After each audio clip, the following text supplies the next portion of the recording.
Hello again in this video clip series, My Journey to God in a Very Secularized World. In the last video clip, we began talking about this general topic of who decides the truth. And also that it's very important that when we offer pastoral help to people, that it's always attached to the truth, not detached from the truth. Otherwise, we end up doing great harm to the people we're trying to help. Throughout Pope Benedict's, Cardinal Ratzinger, when he was a cardinal in 1998, for the prefect of the Congregation of Doctrine of the Faith, he explained that the recent documents of the Church on such matters bring together the demands of truth with those of love in a very balanced way.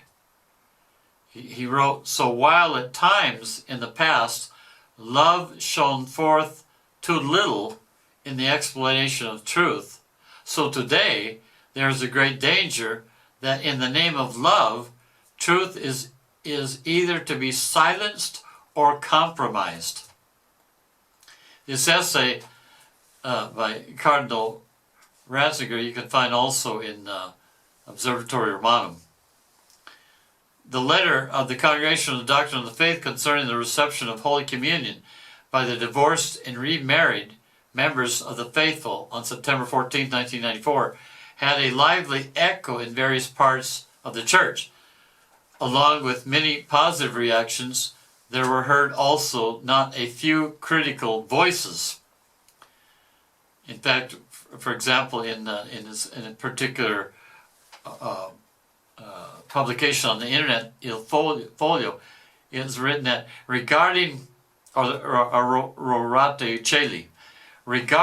wild proposals of Cardinal Casper, we're talking about before Amoris Laetitia in the synods, Cardinal Casper made before the last consistory of cardinals regarding legitimizing by way of Eucharistic communion the remarriage of divorced couples.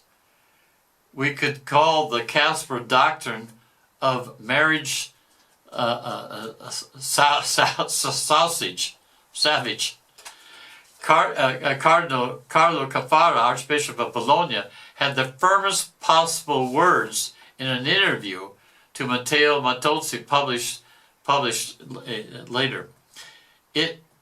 Cardinal Cafara essentially said to Casper, what about the first marriage? He doesn't want to even talk about it. Cardinal Cafara, you're not saying anything about the first marriage. If it is allowed to be able to change one doctrine of the Church, in principle, the door is open to change all the infallible doctrines of the Church. The Church comes from God or from man? Fundamentally, that's the title of what we're talking about here. Who decides the truth, God or man? Behold this destructive hidden poison in the name of charity, false, and misguided compassion. Walter Casper is part of the Council of 8 Wise Cardinals instituted by Pope Francis. This is before making of the Amoris Laetitia. Jesus told us, he said, "What therefore God has joined together, let no man put asunder." Matthew 19. These words of Christ are thoroughly explained by the teaching of the Church.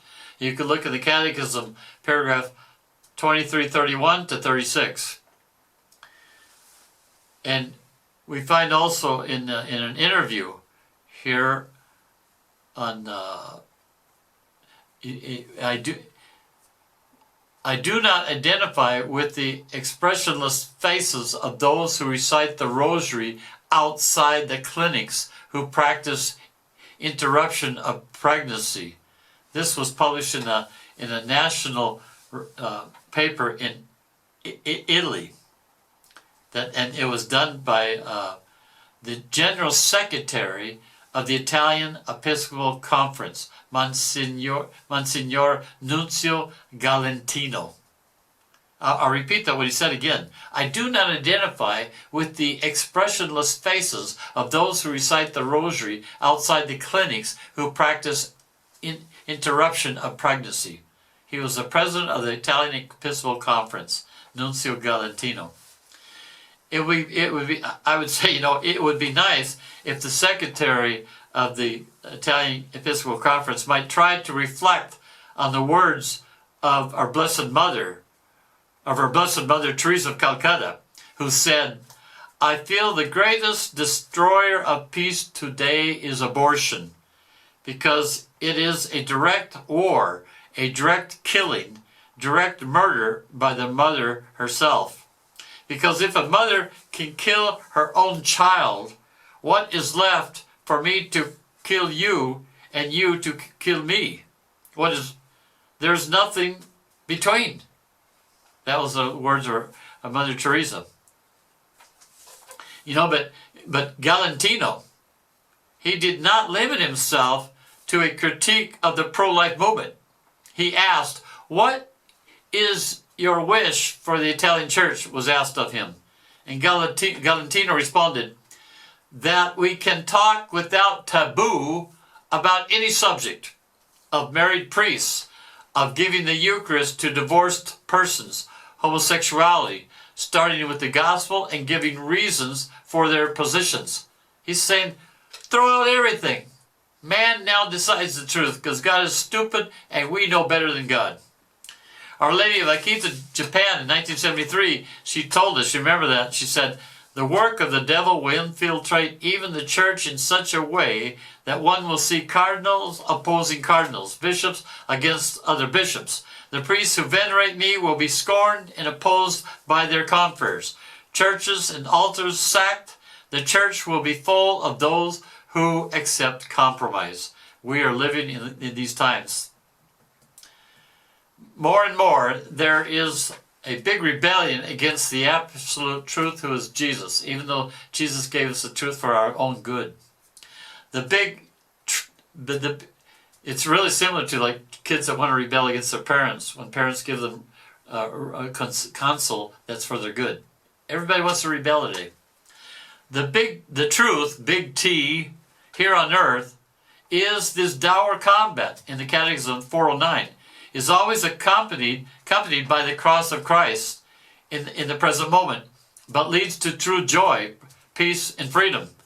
The truth with the small t of the world of relativism rejects suffering in the present moment, but leads to sorrow, unrest, and slavery. G.K. Chesterton said this statement, we do not need a church that is moved by the world, but a church that moves the world. I do not think it was by chance that when Pope John Paul II was asked toward the end of his life to offer one verse from the entire Bible for the people of God, he responded without hesitation, the truth shall set you free. John 8:32. And Jesus said in John 17, he says, sanctify them in the truth, praying to his Father. The truth tied to the cross of Jesus here on earth is uncomfortable, but it sets us free. You might remember also the dream of St. John Bosco of the two pillars indicates to us the great importance of staying very close to Jesus in the Eucharist while it is still possible with the rosary in our hand. Because sin has attacked the hierarchy of values. Man wants to be God, like the original sin. Man's body revolts against his soul, and the soul capitulates and rejects the primacy of the spirit.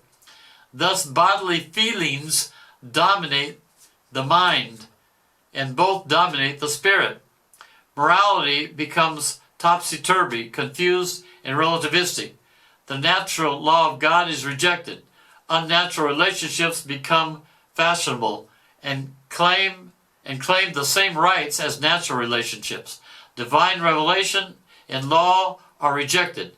Our civilization declines and falls.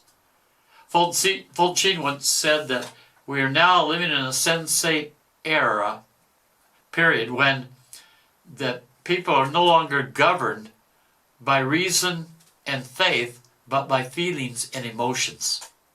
We no longer follow reason and faith. I end this video clip here. May God bless you and Mary guide you.